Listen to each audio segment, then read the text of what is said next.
Good morning, everybody, and welcome to another episode of Monday Morning CAD. I apologize for missing last week. I was on the road, but I am the king of booty fab, and today I'm going to take you on a super quick trip, show you how to build a key hanger, because small items like this are just amazing for the plasma table.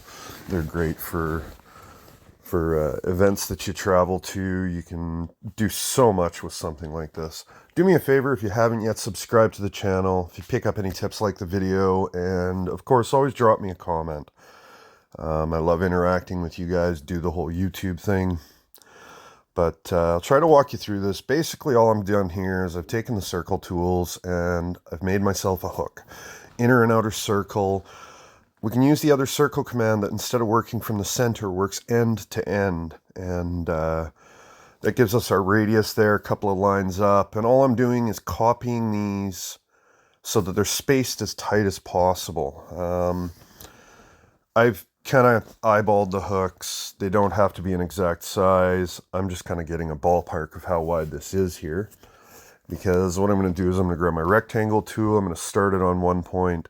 In this case, I'm dragging it past, and the reason I'm doing this is because when I took that measurement, it gave me 2 decimal places. There is always the chance that it's not quite accurate. It's 1 decimal place off, and if I were to draw that rectangle to the corner, it wouldn't join properly.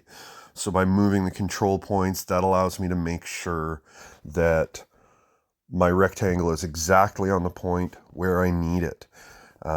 Use the trim tool, and then we join everything together to make sure that it becomes one solid curve. We want a closed curve, not an open curve. Now, hanging it on the wall, we obviously need a couple of mounting holes. These don't matter again. Then you could put 1, you could put 2, you could put 17. It doesn't make a difference. All I like having them equal distances from the corner. So I move it in, move it down, and then I can just mirror it to the other side. And just like that, that's already a key hanger. Because what you do is these little hooks down at the bottom there, if you throw this in a vise, you can actually just grab those hooks with a pair of pliers, a crescent wrench, something that grabs them tight, and turn them 90 degrees. Typically, if I make these, I make them out of, say, 1/8-inch plate, something with a little bit of meat. You can turn those 90 degrees, they're straight out, becomes a key hanger. If you were to do the exact same thing on a larger scale, space these out farther, this would be a coat hook. It's super easy to do this kind of thing, and you can see we're literally 2.5, 3 minutes in and already have something that resembles what we're after. But that's kind of boring. So we can add text, we can add names, in this case, keys, because that's what this is for.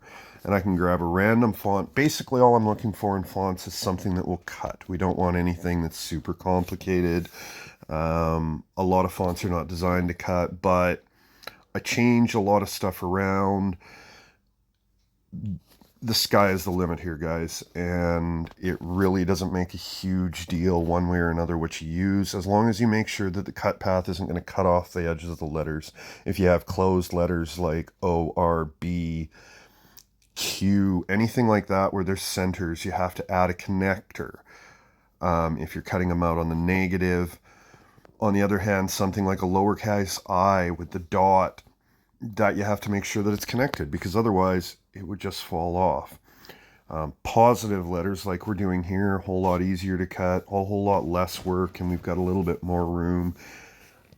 And they seem to stand out. On something like this, I love how they look. And there's no hard and fast rules here. We can do just about anything. I just like connecting them as little as possible, having them hang off the edge of the project.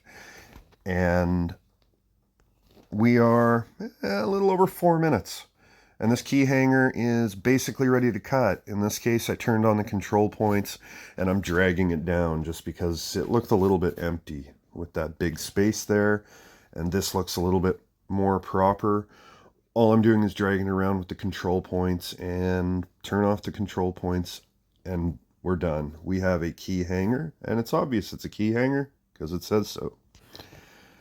Now, with something like this, there's just so much more we can do because you're not limited to keys. Let's say you wanted a hot rod on the top of your key hanger, because why not? You can stick it inside the door of the garage. Maybe you got a couple of cars. Maybe your kids like it. Make this into a coat hook. You can hang this on the wall. We've all seen me chase background bitmaps before. I'm not going to drag you through this. My goal today was just to hammer something out quick. I wanted to show you that these files don't have to take a lot of time. So do me a favor. If you enjoyed spending about 5 minutes with me, subscribe to the channel if you haven't. I promise I'm going to give you a bunch of tips on Mondays. Like the video, comment, and I'll see you on the next one.